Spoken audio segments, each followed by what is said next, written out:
Have you ever heard of a woman who, 1600 years ago, was one of the most brilliant mathematicians, astronomers, and philosophers of her time? A woman who commanded such respect that people from all over the Roman Empire flocked to hear her speak. A woman whose mind was so sharp that she edited and improved upon the works of ancient giants. But her story isn't just one of intellectual triumph. It's a chilling tale of how brilliance can become a target in a world consumed by conflict. This is the story of Hypatia of Alexandria, the last great thinker of the classical world. Let's travel back to the 4th century, around the year 360 AD. Our setting is Alexandria, Egypt. But this isn't just any city. It's the intellectual capital of the world. Imagine a bustling metropolis, a crossroads of cultures, where the brightest minds gathered. At its heart was the legendary Library of Alexandria, a beacon of knowledge that housed centuries of learning. It was into this vibrant world that Hypatia was born. Her father was no ordinary man. He was Theon of Alexandria, a renowned mathematician and philosopher himself. He saw the exceptional spark in his daughter from a young age and decided to give her an education that was unheard of for women at the time. He didn't just teach her, he trained her to be a critical thinker.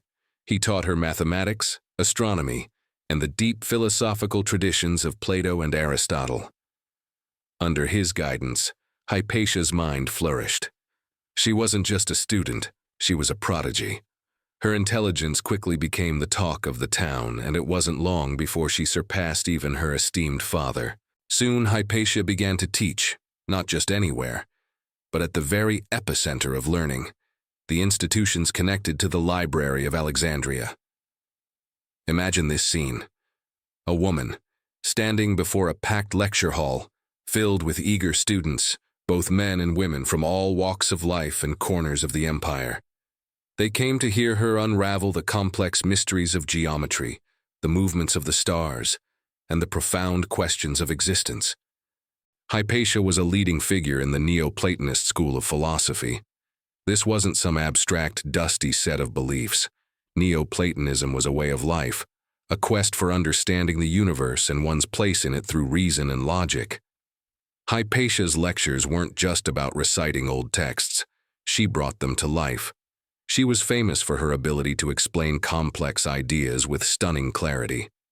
Her students weren't just passive listeners, they were participants in a grand intellectual adventure. They adored her not just for her knowledge, but for her charisma and her dedication to teaching.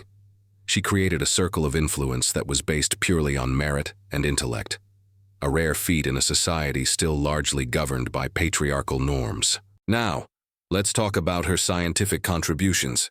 Sadly, history can be cruel, and many of Hypatia's original works have been lost to time, burned or destroyed in the turmoil that followed.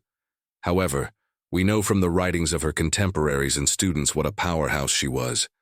She wasn't just a teacher, she was a creator and a refiner of knowledge. She took on the monumental task of editing and writing commentaries on some of the most important scientific texts of her era. Think of this as the ancient equivalent of peer review and creating updated editions of textbooks. She worked on Diophantus's Arithmetica, a foundational text in algebra, making its complex concepts more accessible. She also produced a new version of Ptolemy's Almagest, the definitive book on astronomy for over 1,000 years.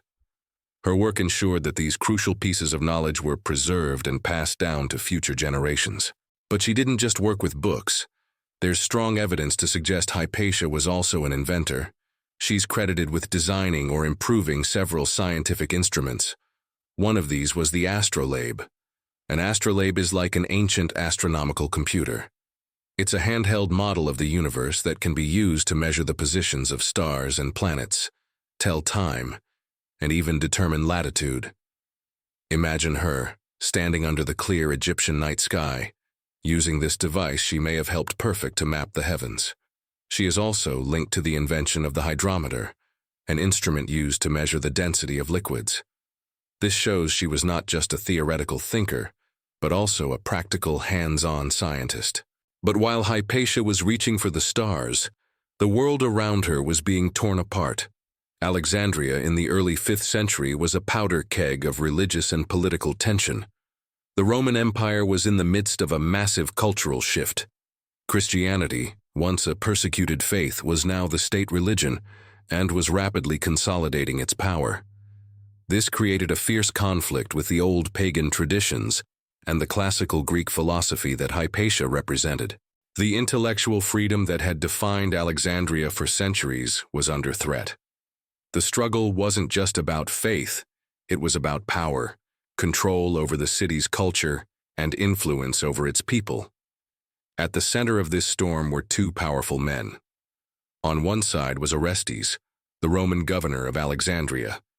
He was a moderate Christian, a friend of Hypatia, and a representative of the secular Roman authority who valued her wisdom and counsel. On the other side was Cyril, the newly appointed bishop of Alexandria. Cyril was a fervent, uncompromising Christian leader, determined to stamp out any perceived heresy or pagan influence. Hypatia, a prominent pagan philosopher with close ties to the governor, was unwittingly caught in the crossfire. To Cyril and his most zealous followers, known as the Parabolani, she wasn't just a scholar. She was a symbol of the old world, a pagan intellectual whose influence over the city's elite was seen as a direct challenge to the church's authority. Her friendship with Orestes made her a political target.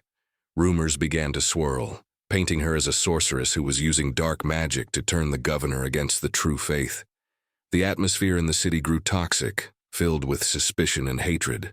What happened next, in the year 415 AD, is one of the most heartbreaking and brutal events in the history of science and philosophy. The simmering tensions finally boiled over into unimaginable violence. As Hypatia was riding through the city in her chariot, she was ambushed by a mob. Led by a man named Peter the Lector, a reader in Cyril's church, these fanatics dragged her from her carriage. They pulled her into a nearby church, a building that was supposed to be a sanctuary. But for Hypatia, it became a place of torture. In a frenzy of religious zeal, the mob stripped her and then, using sharp oyster shells or pottery shards, they flayed her skin from her body. After she was dead, they dismembered her and took her remains to a place called Cineron, where they burned them. The murder of Hypatia was more than just the death of one person. It was a symbolic act. It sent a shockwave through the intellectual community. The light of reason that had burned so brightly in Alexandria for centuries was violently extinguished. Her death marked a turning point, signaling the end of the classical era of learning in the city. Scholars began to flee, and the spirit of open inquiry and philosophical debate was replaced by rigid dogma. So what is Hypatia's legacy today? Why does her story still resonate with us so powerfully after 1600 years? Hypatia is remembered as a martyr for philosophy, a victim of intolerance and fanaticism. Her life stands as a testament to the courage it takes to pursue knowledge in the face of prejudice. She has become an icon, one of the first women in history recognized for her monumental contributions to mathematics and science. Her story is a powerful reminder of the fragility of civilization and the constant need to defend reason, tolerance, and intellectual freedom. She inspired thinkers during the Enlightenment and has been embraced by feminists as a symbol of female intellectual power, breaking through the constraints of a patriarchal society. Hypatia's life, though tragically cut short, was not a failure. It was a brilliant flash of light that continues to illuminate our path. She showed the world what a woman could achieve with her mind, and her legacy challenges us to build a world where knowledge is celebrated, not feared, and where no one is ever harmed for what they believe or the questions they dare to ask. Thank you so much for joining me on this journey back in time. If you found this story as moving and important as I do, please hit that like button and subscribe for more stories about the incredible figures who shaped our world. Let me know in the comments what you think about Hypatia's legacy. See you next time.